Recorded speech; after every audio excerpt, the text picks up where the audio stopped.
Hello, everybody. Art Gruenberger here with Puppet Art Theater Company and Puppet Pages, the people of Puppet Pages. Today, I get to have a conversation with Brad Shur of Paper Hearts Puppets.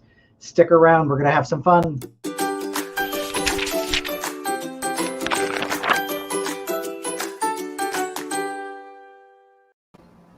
Brad Shur is the founder of Paper Hearts Puppets based in Poughkeepsie, New York. He specializes in highly interactive shows designed to empower children and families to empower them to explore their own creativity. Brad, how the heck are you, sir? I'm doing well. How are you doing, Art? Oh, living the pandemic dream, you know. The pandemic dream. Well, yeah. So, Brad, the first time I met you, I think, was at one of the national puppetry festivals, right? Probably. Which festival was that? Was that in Minnesota? Was that? I think it was. I think it was. And I feel like the number of people that you and I know are very connected. Like Roxy, I know is one of the people that you know, that I know, that you've done a lot of work with, and because you did a lot of work at Puppet Showplace, right? Yeah, well, I was the second. It was originally artist in residence. We changed it to resident artist. The first resident artist was Paul Vincent Davis, who inaugurated the role, and he was there for decades. Then after he retired, there was a little break, and I was able to fill that role for about 8 years, and it was an amazing time working with Roxy and being part of this great historic theater and training with Paul Vincent Davis, who is this amazing, legendary glove puppeteer. And then my journey took me to Poughkeepsie, and it was time to start my own company. Nice. And so when did you start your own company?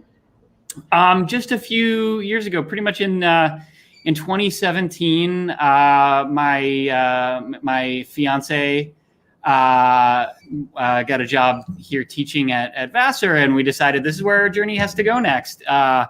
And for a while, I thought I might have to leave puppetry because I'd built so much of what I was doing around Boston, around that area, and I had a practice that I loved, but I didn't think I could do it in this new place. And I got here and immediately said, well, I have to make money while I'm figuring out what I'm doing next. And I started saying, well, I'll do some shows here, I'll do some shows there. And I found out Poughkeepsie is actually, in its own right, a very cool place. It's a place that really celebrates the arts, but it's also a place that is geographically really well disposed because I'm an hour and a half north of New York City. I'm 3 hours to Philadelphia. I'm like 3.5 back to Boston. I've got, Connecticut and Western Mass and this whole sort of lovely touring area where I have been putting thousands and thousands of miles on my van, but I've got to do a lot of shows, and it's become a thing that I'm like, wow, I guess this is a place I can be a puppeteer, which has been great. I have no sense of the geographical area of like where Poughkeepsie is, and I thank you for describing all of that because I'm in Sacramento, California, and Sacramento has a decent population. It's a mid-sized city, but I couldn't make a living here just doing shows in the greater Sacramento area. Mm-hmm. So I had to stretch out to San Francisco, which is like about an hour and a half, so about the same distance as New York City is to you, and then San Jose, and to really expand our travel circle. And we probably put about 30,000 miles a year on our vehicles in non-pandemic times, just traveling. But for me, the travel is worth it. It's not my favorite thing in the whole wide world, but it is worth it to be able to get to perform as much as we get to perform. Yeah, well, you probably heard this, is that they don't pay me for the puppet show. They pay me to drive and to load and unload all the equipment, and then I do the puppet show for free. Absolutely. Yeah, that's it. So yeah, this has been weird though, because like I do like 1 or 2 errands a week. I don't go many places now, but I get into my car. I'm like, wow, when was the last time I got gas? Because I was used to getting gas like, sometimes twice a day when I've got, big trips, big overnight trips or big round trips. I was chugging through it, and I'm happy for the planet that at least I think the Zoom and the Facebook and the streaming shows probably have a lower carbon footprint than the rest of my work. So that's a good thing. Yeah, absolutely. And the commute's a lot easier too. Oh, Although yeah. I did discover though that like I had to. It'd been a while since I'd gotten into the car, other than just to like do a quick drive down to the grocery store. Yeah. But I had to go somewhere, and I was in the car for about 45 minutes, and my head started to like go off into creativity land, and I forgot what a time that is for me to dream and scheme, and so I do miss that about the commute, and that would probably not be the entire commute for me, but a portion of it, to just sort of let my brain go, because there wasn't anything to watch or to do other than to just sort of play in Imaginationville, and come up with new plans for new shows and that sort of thing. Yeah, no, I totally know. It's like shower time. It's that same kind of thing. Because for me, I'll go up to the Catskills a lot, and there's a bunch of work I do there. So I'm going up there. It's an hour each way, and I'm there. I'm like, all right, how am I going to build this? All right, so I could put a dowel there. I'm like, no, not a dowel. Maybe like a fiberglass rod. I'm like, yeah. Oh, I know where I could get a whole bunch of those cheap. All right, yeah. Yeah. And being at home, it's there's always something to do for the business, as I'm sure you know, right? There's always something to do. There's always dinner to be made. There's always cleaning to be done, and so there's not as much of that time. So I think I just need to start finding that time for myself again. I know. We'll just do like a faux commute before you do a show. Just say you got to like walk 5 times around the block. There you go. Yeah.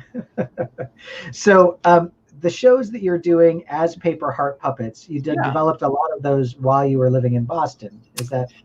Yeah, I did. I also retired a lot when I moved, for a couple of reasons. There are shows I've been doing that by the end of my time in Boston, I was only doing a few times a year. There were things that I developed early in my career that were shows that I loved, but that were like kind of clunky or kind of, very specialty in terms of when they could be done.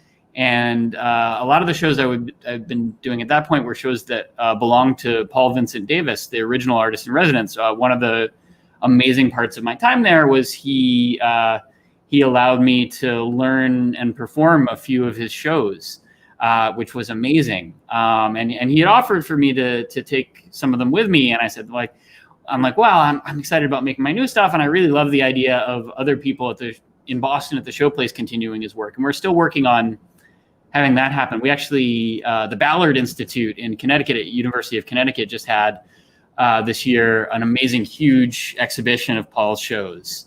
And I went and I got to perform his show Raccoon Tales for the first time in a while, with Paul there and with a great audience and with this amazing, huge gallery show of his whole career, which was just such a lovely place to do that.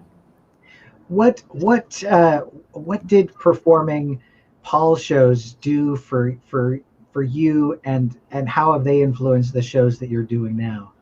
Oh, it was huge to me because Paul, was in his 70s, going on his late 70s by the time I arrived in Boston, and I was very ignorant. I was not familiar with his work, and I still remember one of the first times I met Paul.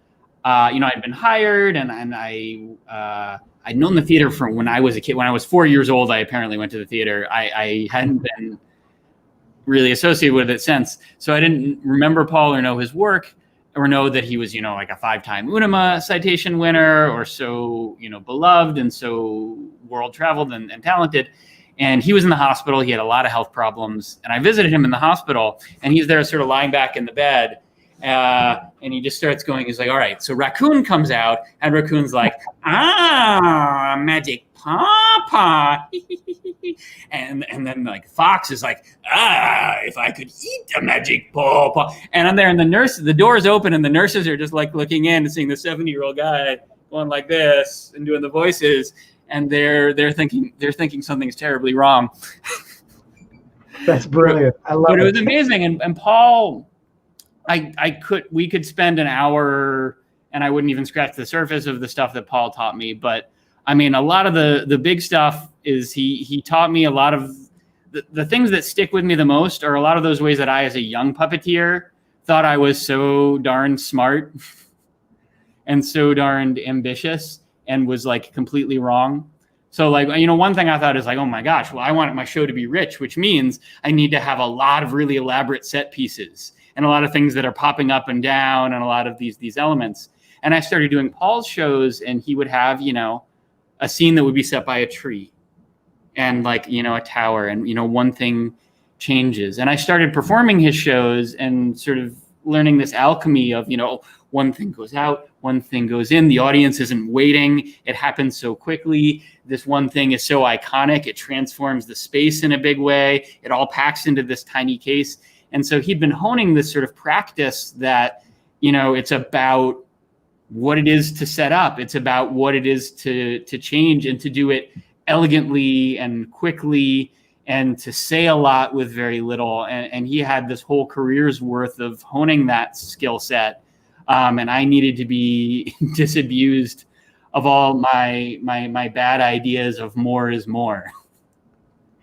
I felt the same way with, like I've got to have all of this, like stuff. And in fact, it's still like there's rarely a show that I do that isn't like just, covered in sequins, basically, and so much of that in my early career just came from an insecurity that my audience wasn't going to be with me. And so I needed to give them, so much. And it led to a sort of a franticness in my early career of like not being able to stop and take a breath and trust that the audience was going to be with me. It must have been great to work with Paul and to have him be that mentor for you to teach you the timing and to trust your audience as well. Oh gosh, it was, and again, like I didn't know his work before I started. So for me, when I started working with him, Paul was, like some guy, and it was slowly I started doing these shows. I'm like, oh, I don't know, like this seems like so simple. This doesn't seem like there's like a lot of meat to it. And then I get it out in front of an audience and be like, oh no, this is wabi sabi. This is that sort of like perfectly pared down, like researched over so many decades thing that just cuts right to it, and you do this and you do it well, and it's gorgeous. Yeah no, absolutely that's a fun thing to play with. I mean, I guess that's what I've, once I was able to sort of relax after about 10 years of performance, and then really to try to push those moments where how long, where I could get the first laugh, and then can I hold till that laugh dies away long enough to get the second laugh, and that sort of faith, that sort of trust. And, like working without a net, because sometimes the second laugh doesn't come. That kind of stuff is where it's just what I really find interesting about the art form of performance, and certainly, performing with puppetry as well. Yeah. And it is, I mean, it's one of the strange things right now because, like you mentioned, it's, performing live is so different from making a movie, and watching a live show is so different from watching a movie, because the energy, like you said, there's the first laugh, there's the second laugh, there's that energy, it flows both ways. And even these tiny little things about the timing that's responsive, these tiny little things about how it's flowing back and forth. And I think there's this moment of calibration right now where I feel so strongly that we as puppeteers have something to offer families and kids and adults too, at this moment that's so different from this passive screen time that people are drowning in, watching what we do, even though it's not in the same room. There's a way to sort of get that flow of energy, and we're still sort of investigating and sort of immersing ourselves in how that happens through cameras, through wires, through the tubes of the interweb.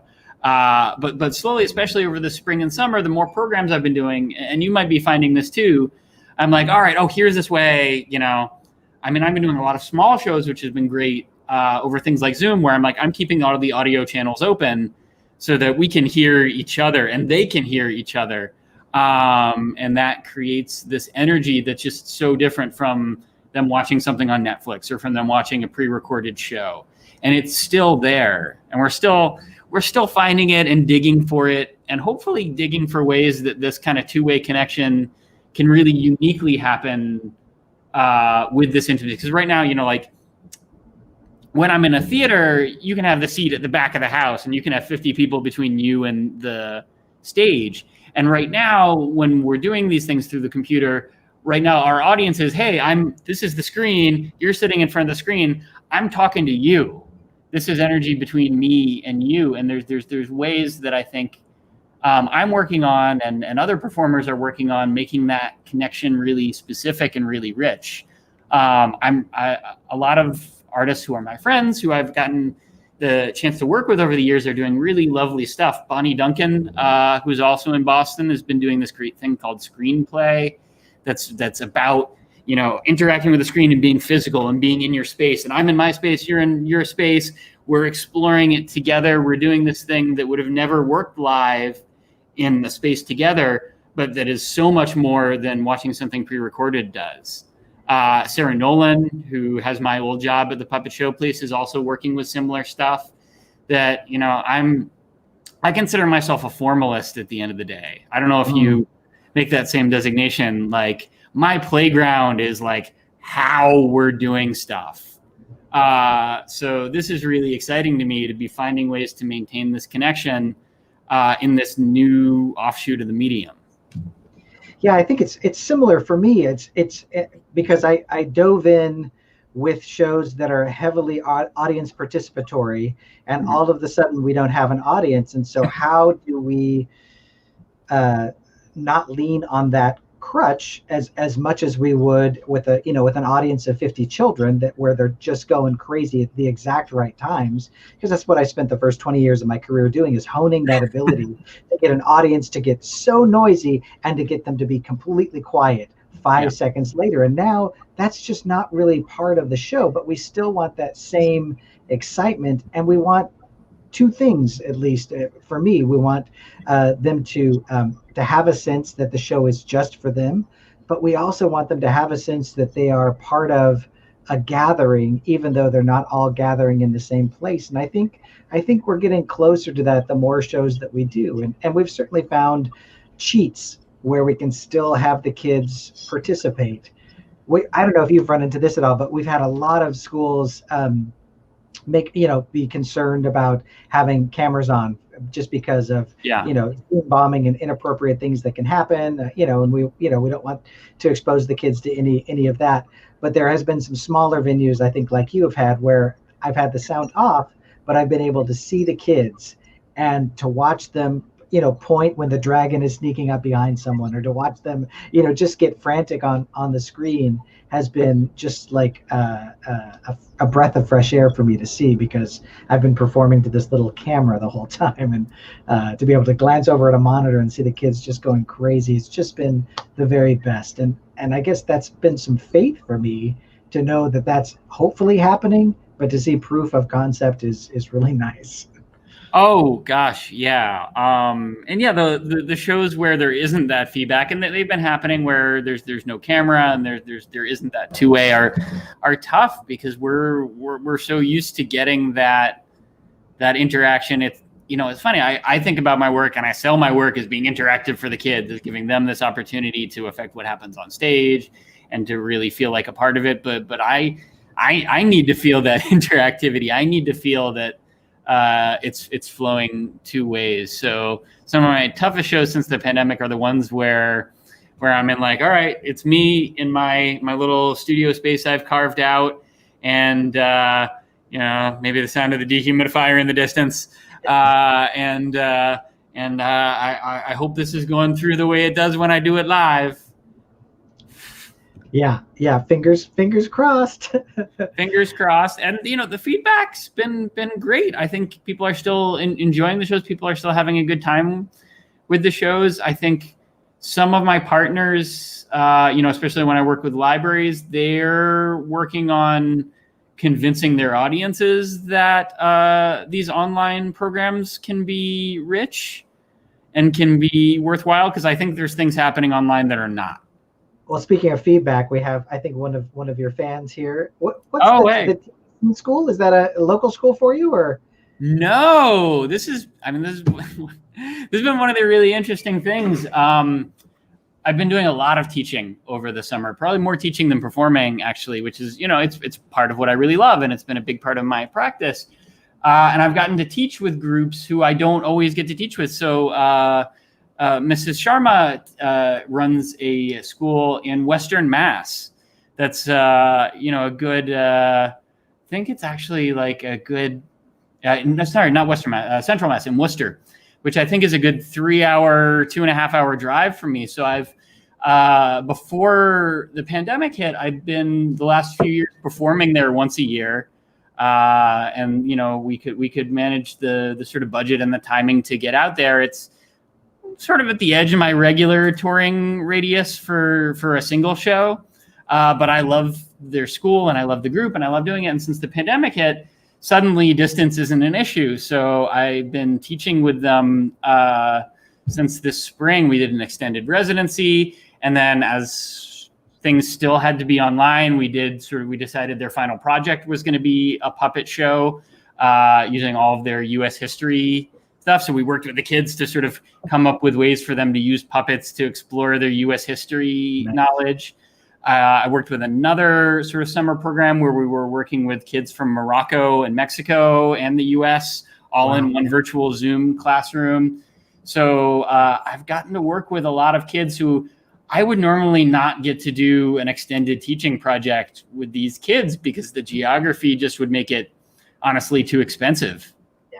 Very nice. Very nice. Have you been able to get back to Boston at all virtually since all of this started? I mean, is that part of how you're continuing to connect and do work? No, I haven't. I haven't been working. I haven't been doing any gigs in Boston. I got to drop by one of their they do this thing called the Hatchery, which is a little sort of drop in. Hey, what are you working on night? And we did that when I was there, and Sarah Nolan's been continuing that. And that was an amazing opportunity to spend some time with a lot of those Boston puppeteers and artists who I love and connect with what they're working on, which was great. Nice. Well, let's take a look at a little bit of your work. And I'm pretty sure this is an early version of your show, Cardboard Explosions. And judging from the curtains, I think this was probably at the showcase. Do you know offhand? Yeah, I believe this was one of the early videos we took when we were documenting it at the showplace. This was developed there with the help of a grant from the Jim Henson Foundation, which was amazing. It's a show that I developed over really a couple of years all told, and I've been doing it ever since. It's the show that before the pandemic hit, I was doing the most. And I've been taking this to museums across the country. I took a version of it to Romania. It's been my favorite thing to do. Super interactive. But yeah, I'll let you show the clip of this this is sort of as it was being developed. Great. So in this clip, we've got 3 kids on stage with you, and I believe they are building their own versions of 3 different puppets for a particular part of your show. Is that a good setup? Good enough? Yeah, I can tell you, in this part of the show, I bring up 3 kids, and their challenge is to build a puppet of somebody they know. And then we give each character a superpower based on something we know about that person they know. And their job is for these new made superheroes to defend the city against a giant angry mutant baby. Nice. Perfect. All right, let's take a look at a little piece of an early version of Cardboard Explosion. Oh. That's a good one. I like that one. So Brad, it looks like they're choosing from different eyeballs and mouths that you've got pre-made for them. Is that right? You know what? Yeah. I workshopped a lot to find the way. I wanted kids to make puppets on stage, but I also wanted it to be quick and kind of instant gratification and foolproof. But for them to also be making like really rich, deliberate choices. So it ended up being this sort of magnetized building block system. Nice. Oh my God. Now, do any of these people in real life have hair? I do, really. Let's see. We're gonna need then some. I have less hair these days. It's going on. We all do. Cardboard hair. Pick the best hair for each of these people. Is it long or short? Is it curly or straight? Is it dark or light? You know what?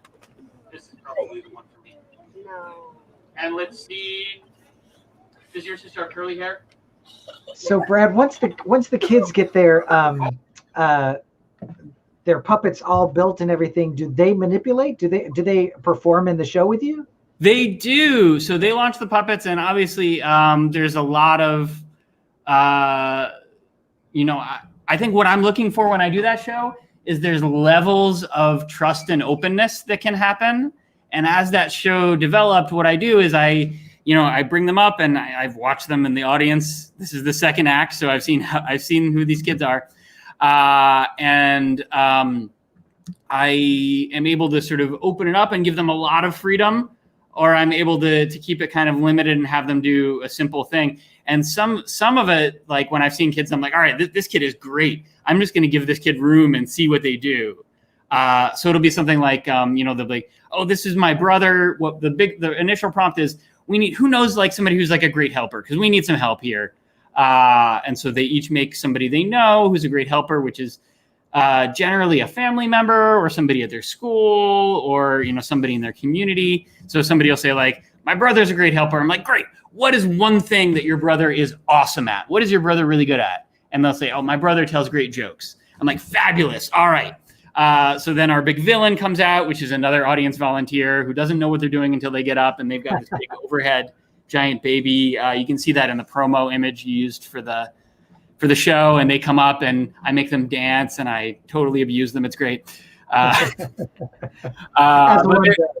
They've always been great sports, and it's amazing what they do. And then I leave it to the kids, and one by one, their helper that they've created has the job of trying to save the day using their superpower. And like I said, I can open it up more or less. I want everything to be foolproof so that what they do with their puppet is always going to feel like a success for them. And I think we've done very well with that. So, if they say, this is my brother's really funny, I'm like, great. On the count of 3, your brother is going to try to make the giant baby laugh so much that it stops destroying the city by telling the best joke you can think of. Do you have a joke? Great. All right. 1, 2, 3. And then they have their puppet fly up and tell the baby a joke, or their puppet does gymnastics, or their puppet is their dad who's good at fixing cars, and their puppet tries to fix the baby with a wrench. And it's whatever the thing is, that's what their puppet does. What happens, or how often has this completely bombed? Have you ever had it just completely because you've got to have audiences or audience members, or do you feel like you can spin gold out of any straw that you're given? I'm closer to that now than I was. At the beginning, there was a lot of rough stuff. One of the super early pilot ones, a friend of mine, actually Bonnie had me do it at her kid's school. And because my goal had been to give the kids as much freedom as possible, one of the early times I gave them way too much freedom. So they just thought they could run around and pick up puppets at any time during the show. They thought they could just walk up on the stage and they could do anything at any time. And that was terrible. And little things took a lot of adjustment. One thing in the first scene, it's all choose your own adventure. So in the first scene, it's a little bit of fill in the blank, a little bit X or Y, and we choose by clapping. So one thing I did in the beginning was all right, the first version of the first act of Cardboard Explosion was Adventure in a Box. All right, there's a hero in this box. What's the hero's name? And invariably for a month I was doing this in a bunch of camps. I offered it for free as I was workshopping it. They said, what's our hero's name? And they would say, Spider-Man, Batman. Our hero's name is Superman. And I'm like, no, we're naming the hero. Any name. Spider-Man. Oh, okay. Then Iron Man. Exactly. So there's a lot of work to find out, what are the prompts that give the constraint or the hint or figure out exactly where I want this to go. That's an original idea from them. And these little tiny differences in how you phrase things make massive differences in how it turns out. Like another one of those is, in the first scene, it ends up with a dragon, and our hero has to deal with a dragon. And invariably in that first sort of month or couple months of workshopping it, they're like, oh, well, we need a sword, we need a bomb, we need, something violent to deal with the dragon. So that became, after a while, I'm like, oh, it can't be that open-ended at all. I'm like, all right, what can we use to calm this dragon down? We need to make this dragon nice and mellow and calm. What do we need? And that, a sword, a bomb. But yeah, I'm not going to say I can spin any straw into gold. I'm saying nowadays, though, when I do it, every time I do the show, everybody has fun. Sometimes I'm tearing my hair out because I'll misread a kid, and kids will be a little bit more shy or a little bit more bonkers than I thought they were. But honestly, if it's a decent sized audience, and it almost always is, the audience will be with me in dealing with that kid, and that'll be its own funny thing. I love too how you've developed the show. It's almost like how a magician develops a trick. It's like you've got to, limit the choices that you're having your audience make, while making the audience think that they have unlimited choices. That's a really interesting play on human beings in general, is to not allow them to know that you are trying to steer them in a relatively specific direction when it still feels like they've got a lot of freedom. Oh, it is a lot like that. And I've been watching magicians developing. The patter for this is a little bit like magician patter. But at the same time, I try to give a lot more legit high wire openness to this show than a lot of other performers I know who have sort of choice moments. There's legit risk, and mostly, they've been with me on that, and it pays off in ways I think a more limited choice can't. Sometimes it just goes in directions I'm like, I didn't know the story would go this way. This is what we're doing now. This is new. Nice.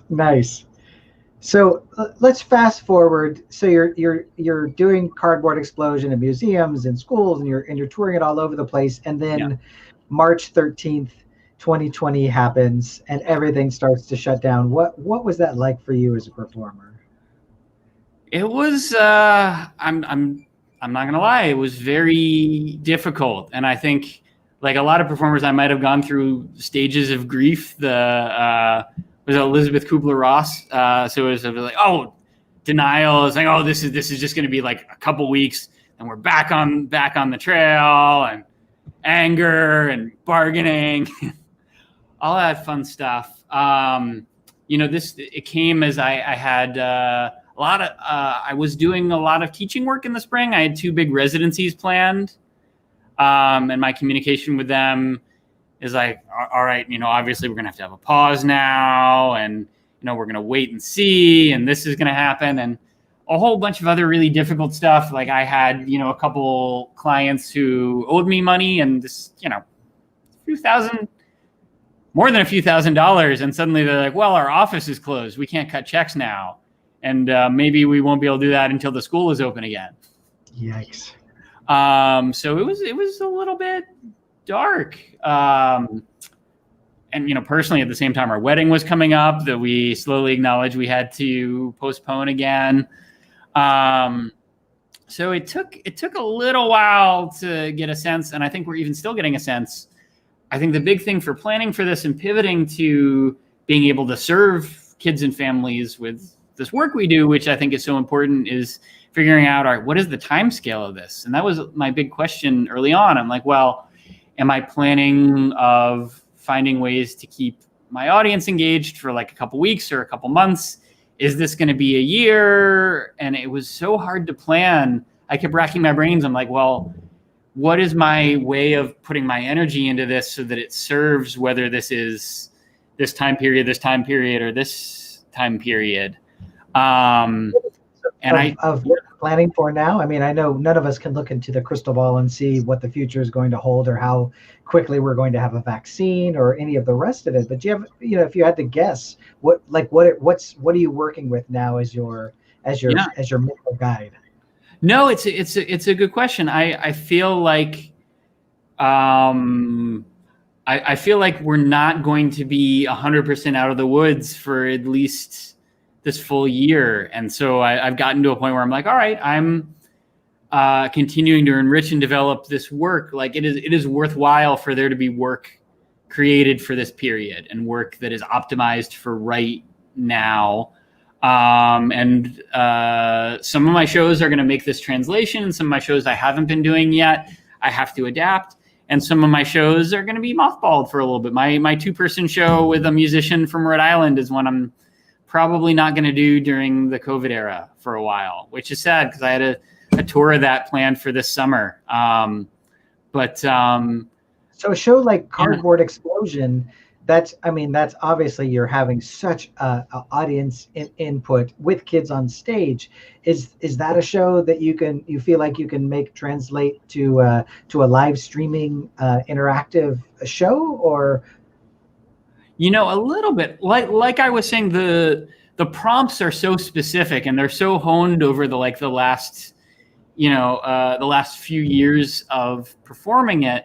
And it's built for that. It's built saying like, all right, I bring these kids up and they build a thing, and we're in a room and the applause does something. I've been doing Cardboard as an outdoor distanced show, and I've cut out the parts where kids actually need to come up and do things, and sort of found ways to lengthen the parts where it's different. One thing I just booked, I'm doing a drive-in birthday in October. So a mom comments, she's like, listen, we're taking this seriously, but we need to have a birthday. I'm not denying my kids this. So we've got a big enough space where we can have, this many families in their cars. Can you do an interactive show for these families in their cars? I'm like, yeah, sorry. Well, okay, they can honk instead of clapping. I'm like, wait, are your neighbors going to be okay with that? And she's like, listen, if my neighbors are angry about that, I'll deal with it. Just have them honk. It's great. We'll do it. I love it. And I'm like, well, I don't know if their voices will carry, because you want because we have all these prompts and they need to come up with ideas. Like, great, we'll give them a pad of paper. They write it with a Sharpie. They put it on the windshield. I'm like, I love it. Yeah. Like, I've been adaptable. Everybody's been adaptable. I'm imagining that there's a version of Cardboard that's going to make it into live stream. Right now, one of the first things I did was like, wow, I wasn't making any money doing this. And just for my own sanity and to keep in touch with my audiences, I started doing free live streams. And I set up a Patreon, patreon.com/paperheartprojects.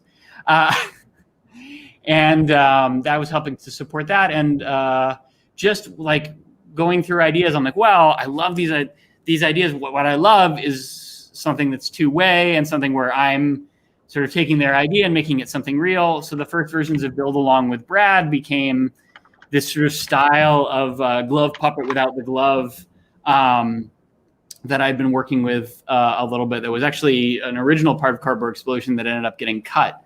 And that became the center of this Build Along with Brad program. And then I'm like, oh, this is a lot of fun, and the kids are really liking this.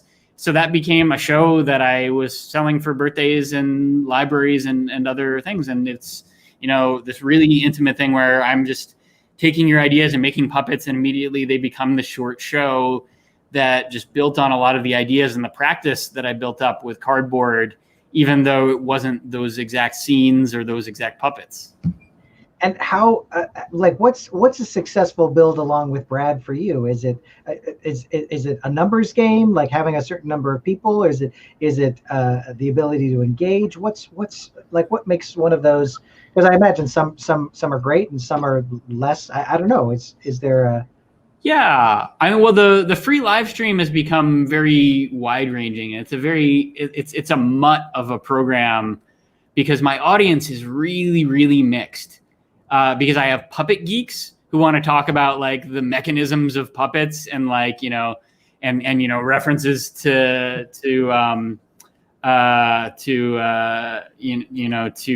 historical puppeteers and how to make this arm joint work. And then I have literal like 3-year-olds and 10-year-olds who just like want to play, and they're all sitting down watching the same live stream. So I do try to gauge like, all right, who's here today? Yeah, I mean, I feel like for that, I like to watch like, oh, for me, the biggest thing is like, am I engaging people a lot? Am I getting this back and forth? Because for me, puppetry is a live medium. And we've been finding the way that through Facebook, I'm like, all right, Facebook has this comment system. So I can, have these opportunities for you to ask questions or to give these prompts and to have your ideas and what you really want as an audience be what's instantiated on screen really quickly. And that's what feels great for me. And for Build Along as a program that I'm doing with libraries and other things, my biggest thing is when it goes in a direction. Like I said, I like it still to be a high wire. That's the adrenaline or whatever for me, is that I don't 100% know what's going to happen. So I have fun when the audience's ideas are not what I've seen before, not what I've been expecting. And I feel like the sense that together we are doing this story that has really never been around before. And that's really not just, a Mad Lib of a version I've done before. Every time I've watched Build Along with Brad, it's clear that you've got a real sense of how you want something to look and how to bring that out in a really simple and straightforward way, in a way that maybe the kids could potentially duplicate at home as well. But I've also noticed that you've got some technology that you're using, and I know you just taught an OBS class just a while ago. Open Broadcast Studio. Is that what OBS stands for? Oh man, I forgot. I just had to look it up again before the class, and now I'm just blanking on it right now. I think it's Open Broadcast System, because the version I use, OBS has two versions. OBS Studio is the version I use, and I think if that last S was Studio, that would be redundant. OBS, Open Broadcast Studio. It's like an ATM machine. And then they've got Streamlabs OBS, which people call Slobs, which is the slightly more idiot-proof version of that. But I use the OBS Studio a lot, and it's been really fun to use technology because I mentioned before, I'm a formalist guy. Back when I was at Puppet Showplace, I got to play with a lot of technology thing. We got to do I did a bunch of slam pieces where we'd have a projector, and I was using some animation programs I was working with to sort of have live animated characters as my puppet. And so we did these slam pieces where a digital puppet was projected on the stage and interacting with the audience and with live actors. And I loved playing with that. But I was always a little self-conscious because when I talked to other puppeteers, like, no, it's about the object. It's about the crude physicality of the thing and the pureness of it. I'm like, oh, okay. And I get that value because I honestly, I feel that too, that the rawness of physical stuff is really important to puppetry. But I've always felt a little uneasiness sort of marrying a real love I have of technology and of playing with technology and puppetry together. And now it's become obligatory because we're in a technological space, and it would be denial not to be taking advantage of it. So actually, can I show like a thing I've been? Yeah, absolutely. Yeah. So one thing I've been working on when I do the Build Along, one of the ideas, we make puppets together and then we do a show with them. And in the early versions, I had sort of I do like I go to like this sort of puppet magic thing, and I go wah, and then we bring in a stage. But I realized, and while that screen was up, I was frantically bringing out the parts to sort of transfer my little table here into a real stage so that I could do the show. And I realized, wait, this is digital. I can use digital magic. So I ended up doing something like this, where I could build this sort of little virtual stage here. And so when I drop out, and honestly, right now I do have a physical curtain I use for this so I can stay at my table. But right now I'm just using the back curtain dropping out. So I can bring up my own puppet. And it's suddenly in sort of this is sort of very rich framed proscenium setting, and I can do this show, and I can do these kinds of transitions that are that are like film, where I'm able to sort of move from thing to thing, from place to place, in a way that, and with the speed that's sort of difficult live, and that embraces the setting we're in right now.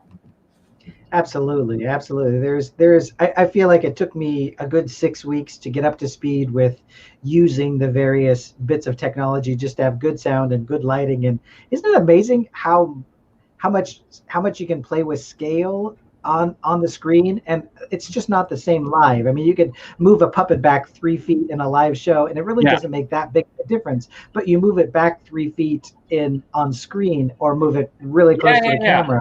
So we can go here, or we can go here, and this is intimate in a way that live shows can struggle with this.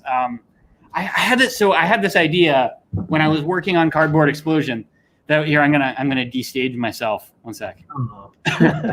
Can you put it around me? Can I put it on you? I don't have that technology yet. But you can play with it. I'll send you the PNG file. So I had this idea I was really excited about when I was working on Cardboard Explosion. Are you familiar with I think it's called Lambe Lambe? No, huh? So it's peephole puppet theater, where you have like a little box and you have like a tiny little hole, and you look through, and there's a whole puppet world inside. And it's bigger in Central America, and I think in Puerto Rico it's a big process. I've seen it at a few festivals, yeah. Yeah, I actually got to see when I was in Monterrey, in Nuevo León, where my fiance is from. I was there for a random Christmas, random holiday visit, or I don't remember what it was. But we were just like walking around the city, and there was a puppet festival going on in her city, which was amazing.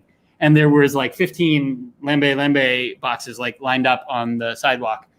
But anyway, I was really excited. In Cardboard, I wanted to interact with the audience in new ways. I'm like, what if I had like a little box with a tiny little puppet show, and instead of people coming up to it, we're in a traditional theater setting where you're in your seats, and I bring this box to you, and you look in, and I'm like, oh, it's kind of a magical moment. But with a room full of kids, well, even if that takes like 5 seconds, by the time you show it to everybody, it becomes this sort of laborious.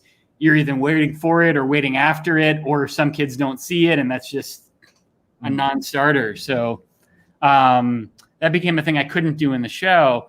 But with this, we get that little sense of intimacy because you have this frame, this screen. You get to be that sort of like super close up, super in on a secret vibe that you don't always have that opportunity for in live theater.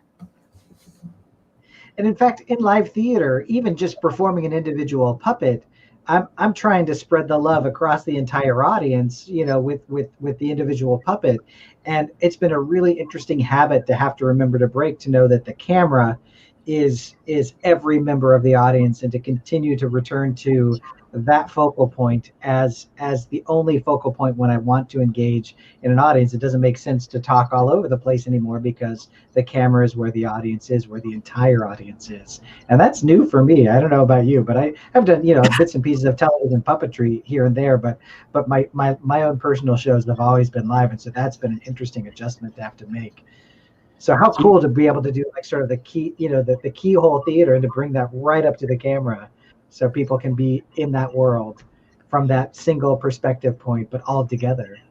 Yeah, and even just that broad concept of intimacy and closeness and all those things. I think my degree was actually in film. So I went to Rhode Island School of Design. My degree was in film and animation. So in some ways, this is an adjustment because I've spent my whole career not doing that. I spent my whole career being live, but I see this. Oh, here's the toolkit. Like here's my frame. Here's what it looks like. When things. We've got in puppetry, we've got our playboard, which actually acts filmic in some ways. But now we've got all four sides. I go in and out of frame. I get closer and farther away, and we've got this palette that's just what filmmakers have to work with, which is suddenly the set of things that it's an expanded toolbox. There's new limits, but there's also this expansion, which is really nice. Yeah. Yeah. Listen, Brad, we are running low on time. I could sit here and talk to you about this stuff for a million hours. If do you have anything that you would like to plug? I would love to plug your Patreon because I would love to see you just be given a free hand to create just the stuff that you're talking about, and I think that comes, some of the freedom to be able to do that comes with some financial freedom. So what was your Patreon account again? What is it? If people Yeah, want sure. to So it's just patreon.com / Paper Heart Projects. So my company is Paper Heart Puppets, and really early in the pandemic, I started making these tutorials, and I was using Paper Heart Projects as this idea of projects you can do at home when you can't leave home because of the pandemic. And that's become sort of the branding that I've been using for a lot of this very specific stuff I've been doing. Good. Maybe we can have you put that in the comments. So if anyone's watching this after we've done this live, they can come and find it. And if you want to see some of the stuff that Brad is doing virtually and live via the web, you can go to puppetpages.com and look up Paper Heart Puppets. Brad Shur, he's got a series of workshops and performances that are listed there, as do some other performers as well. So please get a chance to check that out. Check out Brad's Patreon page in the comments below and become a Patreon member if you so choose. Brad, it's been a real pleasure talking with you, and God, I got to tell you, it's been a real pleasure working with you on the Puppet Pages project. You are a go-getter, and Puppet Pages wouldn't happen without you.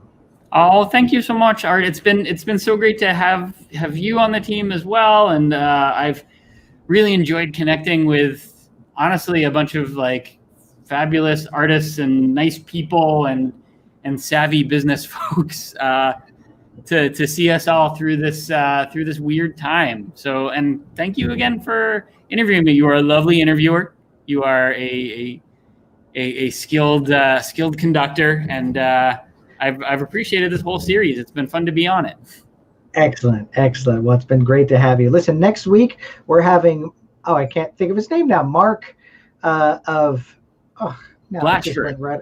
Thank you. And what's his company's name? Rootstock Puppet Company, or Rootstock Puppet Co. I think.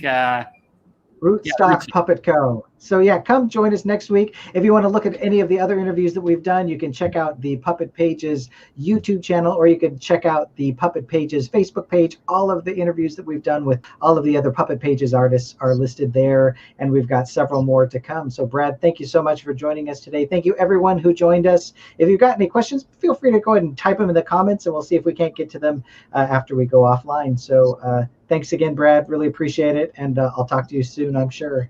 All right. Thanks so much, Art. I'll see you at the next meeting. Have a great day. Take care. You too.